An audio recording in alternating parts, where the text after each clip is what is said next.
नमस्कार, म हुँ अमीर कट्टेल। यो हो राजनीतिक, आर्थिक, सामाजिक र सैन्य रूपमा परिवर्तनशील दुनियाँको इतिहास बुझाउने कार्यक्रम उथलपुथल। उथलपुथलकारी विश्व क्रान्तिको इतिहास खोतल्ने प्रयास अनुसार कार्यक्रमको चौथो एपिसोडमा अमेरिका अर्थात् आजको महाशक्ति राष्ट्रमा भएको क्रान्तिको चर्चा गर्दैछौँ। अमेरिका एउटा यस्तो वैभवशाली मुलुक जुन विश्वभरका मानिसहरूका लागि सपनाको देश बनेको छ। तर अमेरिकाले आजको विरासत रातारात पाएको होइन। अमेरिकाका बासिन्दाले ब्रिटिस शासनको अधिकार र उनीहरूको कठिनाइहरूबाट छुटकारा पाउन निकै पेचिलो सङ्घर्ष गरेका थिए, जसलाई अमेरिकी स्वतन्त्रता सङ्ग्राम, अमेरिकी रेभोल्युसनरी वार र युनाइटेड स्टेट्स वार अफ इन्डिपेन्डेन्सका नामले चिनिन्छ। 19 अप्रिल 1775 मा सुरु भई झन्डै 8 वर्ष चलेको अमेरिकी स्वतन्त्रता सङ्ग्रामको मुख्य नारा थियो, मृत्यु देऊ कि स्वतन्त्रता। यही सङ्ग्रामपछि आधुनिक विश्वको पहिलो लिखित संविधान पनि तयार भयो।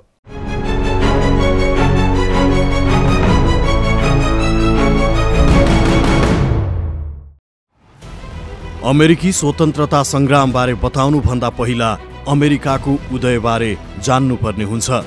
15औं शताब्दीताका भारततर्फ आउने समुद्री रूट टर्कीको कब्जामा थियो। युरोपेली जहाज चालकहरू नयाँ रूट खोजिरहेका थिए। यस क्रममा क्रिस्टोफर कोलम्बस नयाँ महादेश पुगे। यसैलाई उनले भारत ठानेका थिए। त्यसैले यहाँ बस्नेहरूलाई रेड इन्डियन्स भनिदिए। कोलम्बसले पत्ता लगाएको स्थान भारत नभएर बिल्कुल नयाँ महादेश रहेको तथ्य 1499 मा इटलीका अमेरिगो भेस्पुचीले उजागर गरे र यसलाई नाम पनि दिए अमेरिका। एकातर्फ यो महादेश स्रोत साधन सम्पन्न थियो, अर्कोतर्फ यहाँ जनसङ्ख्या निकै कम थियो। केही ठाउँमा युरोप जस्तै चिसो हावापानी, कतै गर्मी र खेतीयोग्य जमिन। बिस्तारै युरोपेलीहरू बीच यहाँ उपनिवेश बनाउने होडबाजी चल्यो। सबैभन्दा पहिलो उपनिवेश स्पेनले बनायो। उसले यहाँका स्थानीयलाई खेती गर्न लगाएर आफ्नो देशमा अन्नबाली भित्र्याउने योजना बनाएको थियो। तर स्थानीयले यस्तो प्रस्ताव मानेनन्।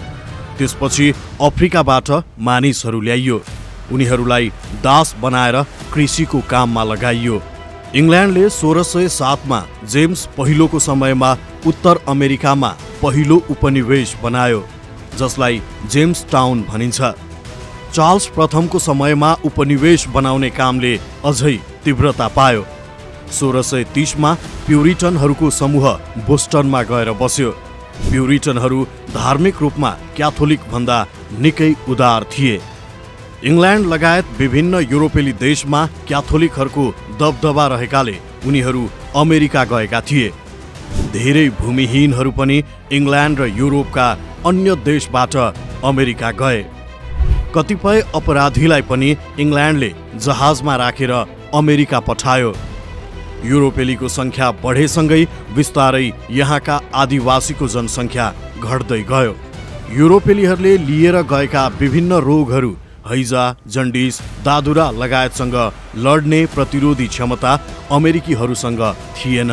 कहिले प्लेग त कहिले हैजाको महामारी फैलिएपछि उनीहरूको जनसङ्ख्या लोपोन्मुख हुँदै गयो। यता विभिन्न युरोपेली देशका मानिसहरूको एउटा मिश्रित समाज खडा भयो। फरक भाषा र संस्कृति भएका यी मानिसहरूको जमातले केही पुस्तापछि आफूलाई अमेरिकी भन्न थाल्यो। उनीहरूको पहिचान अब युरोपमा बस्ने भन्दा पृथक भइसकेको थियो। इङ्ल्यान्ड, स्पेन, फ्रान्स र नेदरल्यान्ड्स लगायत देशका यहाँ भिन्दा भिन्दै उपनिवेश थिए। उनीहरू बीच युद्ध चलिरहन्थ्यो। जस्तो सन् 1649 देखि 1658 सम्म चलेको व्यापारिक युद्धमा इङ्ल्यान्डसँग नेदरल्यान्ड्स हार्यो। यसपछि नेदरल्यान्ड्सको हातबाट फुस्किएको न्यू एम्स्टरड्यामको नाम न्युयोर्क रहन गयो। 1713 मा इङ्ल्यान्डसँग युद्ध हारेपछि फ्रान्सले यहाँका केही उपनिवेश गुमाउनु पर्यो। यसपछि 1756 देखि 1763 सम्म चलेको 7 वर्षे युद्धमा फेरि एकपटक फ्रान्स नराम्ररी हार्यो अनि पेरिस सन्धि भयो। सेन्ट लरेन्स नदीको पूर्वतर्फका मिसिसिपीको एरिया फ्रान्सले इङ्ल्यान्डलाई दिनु पर्यो। बेलायतको उपनिवेश सङ्ख्या बढेर 13 पुग्यो। ती उपनिवेश थिए न्यू ह्याम्पसायर, म्यासाचुसेट्स, रोडे island, Connecticut, New York, new Jersey, Pennsylvania, Delaware, Maryland, Virginia, उत्तरी कोरोलिना, दक्षिणी कोरोलिना र जर्जिया। अमेरिकाको व्यापार र भूगोलसँगै कानुन र शासनमा पनि बेलायतकै हाली मुहाली थियो। तर बेलायती शासकले गरेको नियन्त्रण अमेरिकीहरूलाई पटक्कै मन परिरहेको थिएन। उसले अमेरिकीहरू स्वतन्त्रताका लागि झकझकाउने काम गर्यो। उत्पीडनले विद्रोहको जग बसाल्दै गयो।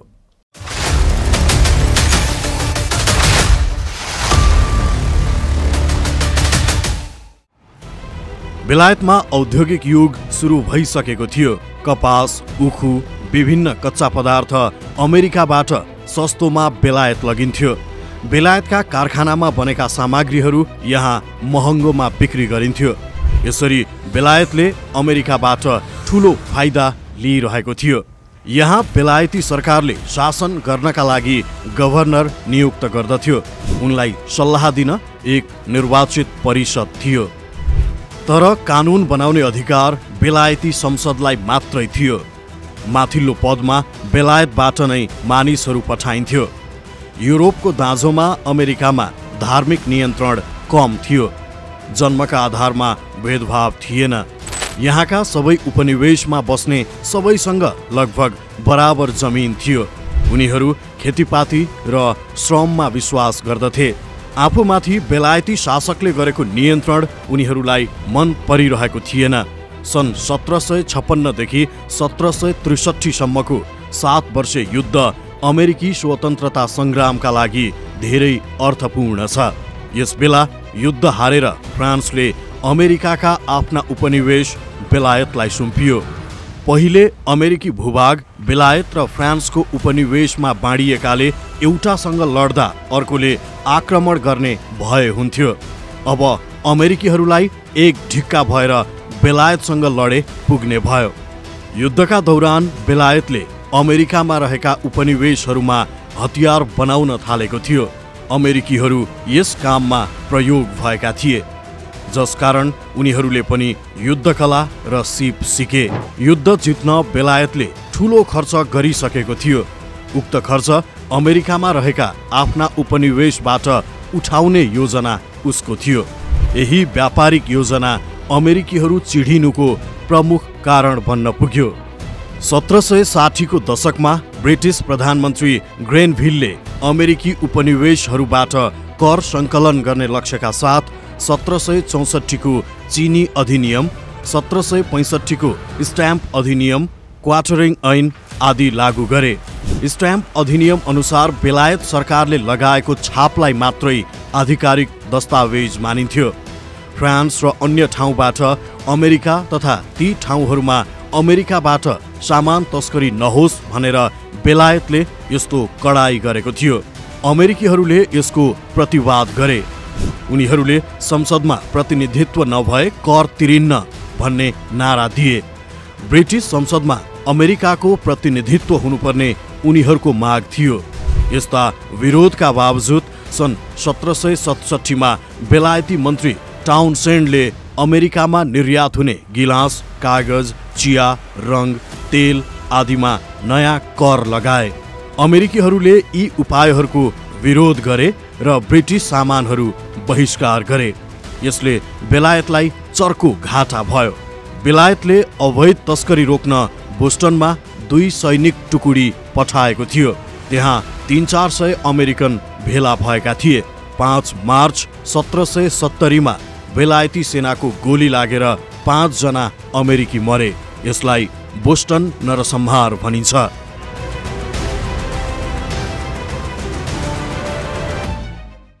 बोस्टन नरसंहारले अमेरिकीहरूको आक्रोश थप बढ्यो। बेलायतले पनि कडा कानुन लागू गर्दै गयो। अमेरिकनहरूले फिलाडेल्फियामा एउटा भेला गरे र बेलायती राजालाई बुझाउने ज्ञापन पत्र पारित गरे। यहाँबाट नयाँ अध्यायको सुरुवात भयो।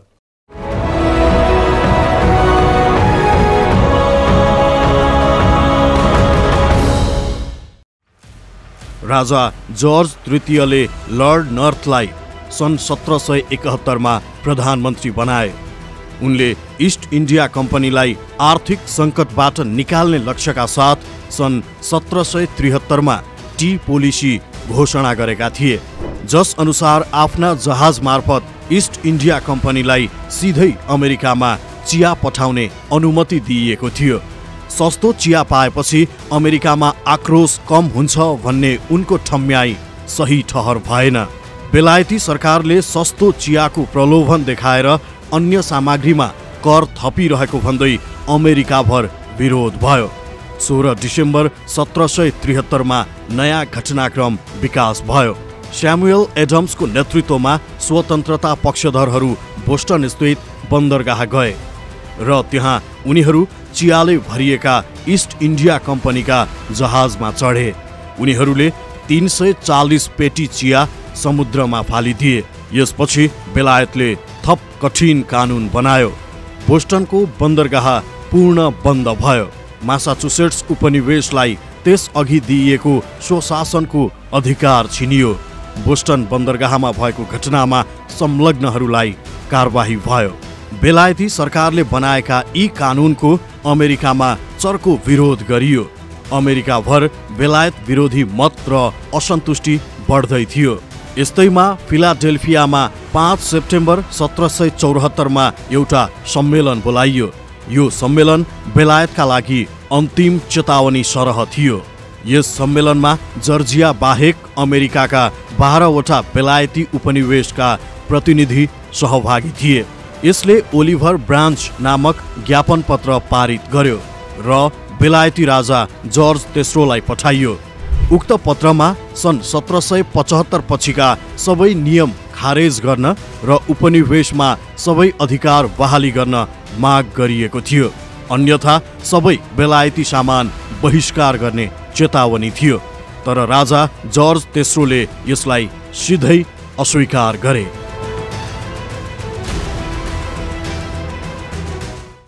बेलायतका राजाले ओलिभर ब्रान्च ज्ञापनपत्र अस्वीकार गरेर अमेरिकीहरूलाई चिढाए। मानौ यसले नै स्वतन्त्रता सङ्ग्रामको खास जग बसाल्यो। अमेरिकी विद्रोह जगाउन बेलायतले ठुलो सैन्य शक्ति लगायो। राष्ट्रहरूबीच ध्रुवीकरण भयो। निकै भीषण युद्ध भयो र अन्ततः बेलायतले अमेरिकाका सामुन्ने घुँडा टेक्यो।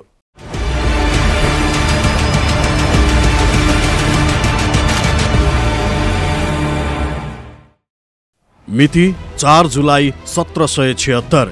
स्थान फिलाडेल्फिया। 13 उपनिवेशका प्रतिनिधि सहभागी भए।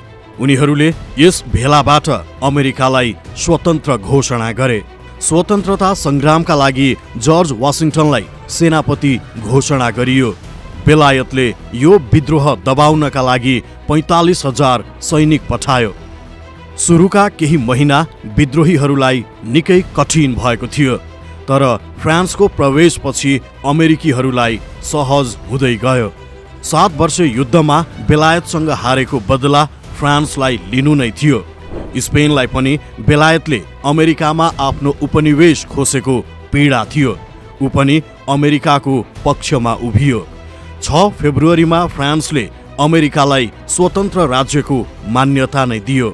यसपछि अमेरिकी विद्रोहीको रक्षार्थ उसले सेना, हतियार र जहाज लगायत सबै सामग्री पठायो। बेलायतसँग फ्रान्सको युद्ध अमेरिकामा मात्रै सीमित भएन। अन्य बेलायती उपनिवेशमा पनि फ्रान्स र स्पेनले आक्रमण गरे, जसकारण बेलायत रक्षात्मक अवस्थामा पुग्यो। यसरी अमेरिकी स्वतन्त्रता सङ्ग्राम बेलायत विरुद्ध स्पेन र फ्रान्सको पनि प्रतिष्ठाको विषय बन्यो। 19 अक्टोबर 1781 मा लर्ड कोर्नवालिसले योर्क टाउनको युद्धमा आत्मसमर्पण गरे। यसपछि युद्धमा अमेरिकाको हात माथि पर्यो। बेलायतले अमेरिकालाई स्वतन्त्रता दिनका लागि अधिकारीहरूलाई वार्तामा पठायो।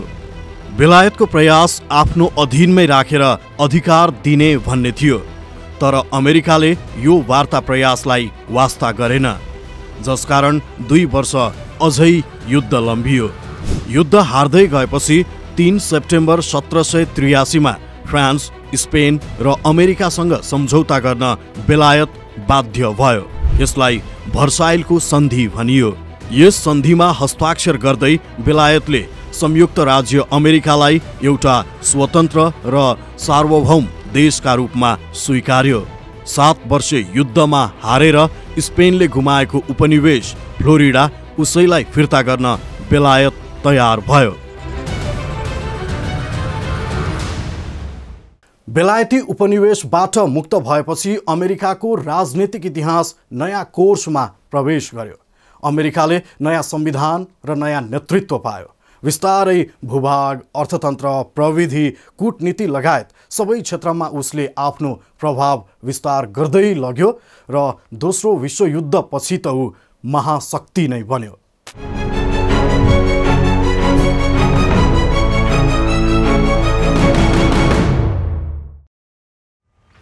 नयाँ अध्यायको सुरुवातसँगै 17 सेप्टेम्बर 1787 मा अमेरिकाले नयाँ संविधान पायो अनि त्यसको 2 वर्षपछि जर्ज वाशिंटन अमेरिकाको पहिलो राष्ट्रपति बने।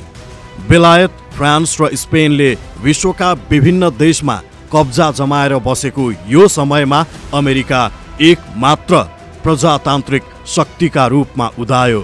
त्यही कारण ओहायो, फ्लोरिडा, इलाइनोइज, टेक्सास लगायत उत्तर अमेरिकाका राज्यहरूले अन्य देशको उपनिवेश बन्नुभन्दा अमेरिकाकै झण्डा मुनि रहनु राम्रो ठाने। यसरी सुरुवातमा 13 राज्य मिलेर बनेको अमेरिका बिस्तारै भूभाग, अर्थतन्त्र, सैन्य शक्ति, प्रविधि र कूटनीति लगायत सबै क्षेत्रमा फैलदै गयो।